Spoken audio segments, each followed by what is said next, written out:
Welcome back to our series where we are revisiting the invention of photography and the stories of people who help make things happen. As this is part 6 of the series, if you missed the first episodes, you may want to pause this video and start from part 1. In this process, we will look at some of the ways that people began tinkering with the process. I'm going to use this opportunity to talk more about Luigi Valentino Brugnatelli's electroplating invention. The original plates used silver over top of copper and then fused the metals together by cladding them, heating and rolling the layers using heavy machinery. The silver used was impure and could cause unintended marks on the final images. This also required a lot of effort to polish the silver to a mirror-like finish, and the cost of the plates was rather expensive to buy as a result. Now sadly, Brugnatelli died in 1818 and never saw his invention come to life on a commercial scale. By 1839, both the English and the Russians devised metal deposition processes similar to that of Brugnatelli for the electroplating of printing press plates with copper.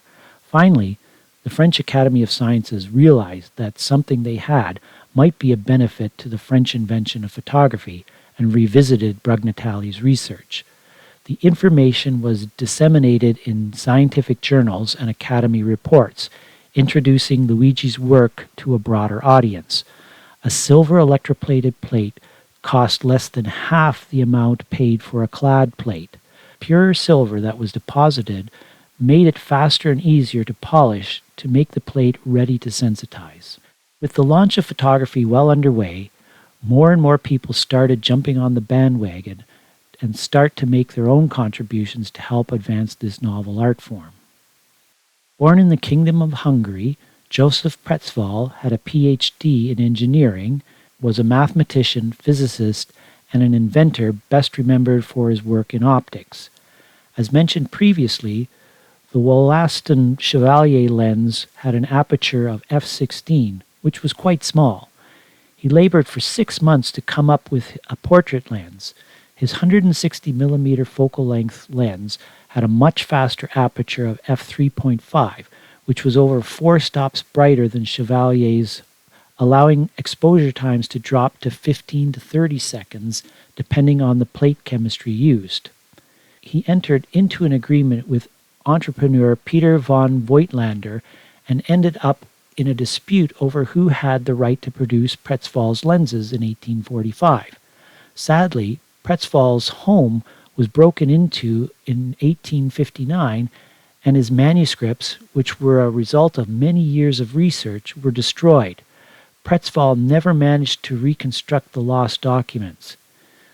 His most refined technical book on optics, lost with his manuscripts, would never appear in print.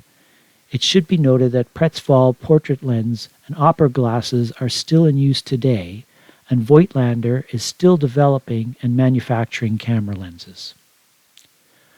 One of the 72 people, all of whom are men, along with Louis Daguerre, whose name is engraved on the Eiffel Tower, Armand Fizeau is a famous French physicist. One of the most noteworthy accomplishments was to devise an experiment that he used to measure the speed of light. In terms of photography, he made an advancement to help improve the sensitivity of the silver plate. He was the one who used gold chloride to help make the latent image produced more visible. Using another chemical means, the exposure times were shortened, and like the addition of bromine, his efforts were the equivalent of boosting the ISO of analog film or a digital sensor. Originally born in France, artist and prolific photographer Antoine Claudet moved to London, England in 1829. Recognizing the potential of daguerreotype images, Claudet learned the photographic process from Louis Daguerre himself in 1839. Because he was living in England, Claudet purchased a license from Daguerre to make daguerreotype images in Britain. In 1841, Claudet established the first daguerreotype photography studio just behind St. Martin's-in-the-Fields Anglican Church near Trafalgar Square. He quickly became one of the best portrait photographers in England and received honors from both Queen Victoria and Napoleon III. Among the first associated with Claude was being the first professional to use the stereoscopic daguerreotype, inventing the red darkroom safe light, utilizing hand-painted backdrops for backgrounds, and making multi-exposure photographs. In the lab, he was credited with discovering 8 compounds of chlorine, bromine, and iodine that helped to reduce exposure times by increasing the sensitivity of the silver plate to light.